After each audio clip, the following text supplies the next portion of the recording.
अस्सलाम वालेकुम जनाब। वालेकुम अस्सलाम वरहमतुल्लाह।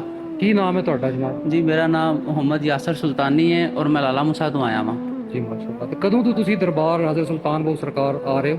ਤਕਰੀਬਨ ਮੈਨੂੰ 16-17 ਸਾਲ ਦਾ ਅਰਸਾ ਹੋ ਗਿਆ ਹੈ। ਜਨਾਬ ਦੀ ਮਿਹਰਬਾਨੀ ਨਾਲ ਹਾਜ਼ਰੀ ਦਾ ਸ਼ਰਫ ਮਿਲ ਰਿਹਾ ਹੈ ਔਰ ਅਸੀਂ ਇੱਥੇ ਕਾਫੀ ਟਾਈਮ ਤੋਂ ਆਉਂਦੇ ਹਾਂ ਔਰ ਇੱਥੇ ਆ ਕੇ ਅਸੀਂ ਬਹੁਤ ਅੱਛਾ ਮਹਿਸੂਸ ਕਰਨੇ ਆ। ਇੱਕ ਰੂਹਾਨੀਅਤ ਮਹਿਸੂਸ ਹੁੰਦੀ ਹੈ। ਮਾਲਪਾ ਕੇ ਸਾਈਂ ਜੀ ਦਾ ਜ਼ਿਆਰਤ ਕਰਨ ਚਲੇ ਜਾਓ ਕਿ ਉੱਥੇ ਇੱਕ ਖਸੂਸੀ ਮੁਹੱਬਤ ਮਿਲਦੀ ਹੈ।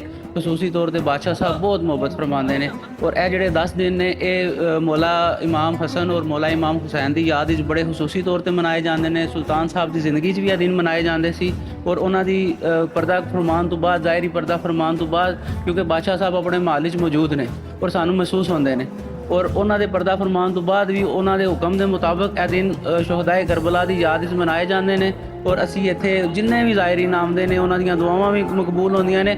ਦੁਆਵਾਂ ਤੋਂ ਇਲਾਵਾ ਇੱਕ ਰੂਹਾਨੀਅਤ ਮਹਿਸੂਸ ਹੁੰਦੀ ਹੈ ਇੱਥੇ ਆ ਕੇ। ਕਿ ਬਾਦਸ਼ਾਹ ਸਾਹਿਬ ਦੀ ਕੋਈ ਤਾਲੀਮਾਤ ਤੁਹਾਡੇ ਤੱਕ ਕੋਈ ਪਹੁੰਚੀ ਹੈ, ਕੋਈ ਉਹਨਾਂ ਤੇ ਅਮਲ ਹੋਇਆ ਹੈ ਜਾਂ ਕੋਈ ਜਾਂ ਤੁਸੀਂ ਜਿਹੜੇ ਇਹਦੇ ਵੀਵਰਸ ਨੇ ਫੈਜ਼ ਬਾਹੂ ਦੇ ਉਹਨਾਂ ਨੂੰ ਕੋਈ ਪੈਗਾਮ ਦੇਣਾ ਚਾਹੋ? ਜੀ ਬਿਲकुल। ਸੁਲਤਾਨ ਸਾਹਿਬ ਦੀ ਅਗਰ ਪੰਜਾਬੀ ਕਲਾਮ ਦਾ ਤਜ਼ਕਰਾ ਕੀਤਾ ਜਾਏ ਤੇ ਸੁਲਤਾਨ ਸਾਹਿਬ ਫਰਮਾਉਂਦੇ ਨੇ, ਜੇਕਰ ਦੀਨ ਇਲਮ ਵਿੱਚ ਹੁੰਦਾ ਤਾਂ ਸਿਰ ਨੇਜ਼ੇ ਕਿਉਂ ਚੜ੍ਹਦੇ ਹੋ, 18,000 ਜੋ ਆਲਮ ਆਹ ਅੱਗੇ ਹੁਸੈਨ ਦੇ ਮਰਦੇ ਹੋ, ਜੇ ਕੁਝ ਮੁਲਾਇਜ਼ਾ ਸਰਵਰ ਦਾ ਕਰਦੇ ਤਾਂ ਹੈਮੇ ਤੰਬੂ ਕਿਉਂ ਸੜਦੇ ਹੋ।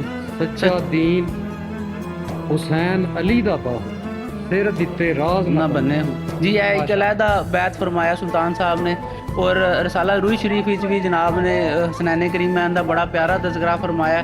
ਉਹਦੇ 'ਚ ਫਰਮਾਉਂਦੇ ਨੇ, ਖਾਕ ਪਾਇਮ ਅਜ਼ ਹੁਸੈਨੋ ਅਜ਼ ਹਸਨ ਮਾਰਫਤ ਗਸ਼ਤ ਅਰਬ ਅਸਤ ਬਰਮਨ ਅੰਜੁਮਨ, ਕਿ ਮੈਂ ਹਸਨੈਨ ਕਰੀਮੈਨ ਦੇ ਕਦਮਾਂ ਦੀ ਹਾਕ, ਹਾਲਾਂਕਿ ਸੁਲਤਾਨ ਸਾਹਿਬ ਪੰਜਵੇਂ ਸੁਲਤਾਨੁਲ ਫਕਰ ਨੇ।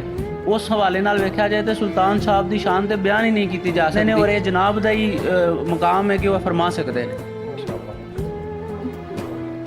ਬੜੀ ਮੁਹੱਬਤ ਜਨਾਬ, ਤੁਸੀਂ ਬੜੀ ਇੱਕ ਨੌਲੇਜੇਬਲ ਤੁਸੀਂ ਸਾਡੀ ਜਿਹੜੇ ਵੀਵਰਸ ਨੇ ਉਹਨਾਂ ਨੂੰ ਗੱਲ ਦੱਸੀ ਹੈ ਤੇ ਅਸੀਂ ਤੁਹਾਡੇ ਸ਼ੁਕਰਗੁਜ਼ਾਰ ਹਾਂ ਤੁਸੀਂ ਵਕਤ ਦਿੱਤਾ। ਬਸ ਜੀ ਇਹ ਜੋ ਕੁਝ ਵੀ ਹੈ ਇਹ ਬਾਦਸ਼ਾਹ ਕਰੀਮ ਦੀ ਮਿਹਰਬਾਨੀ ਔਰ ਉਹਨਾਂ ਦੇ ਕਰਮ ਨਾਲ ਹੀ, ਉਹਨਾਂ ਦੇ ਕਰਮ ਔਰ ਉਹਨਾਂ ਦੀ ਮਿਹਰਬਾਨੀ ਤੋਂ ਬਗੈਰ ਕੁਝ ਵੀ ਨਹੀਂ।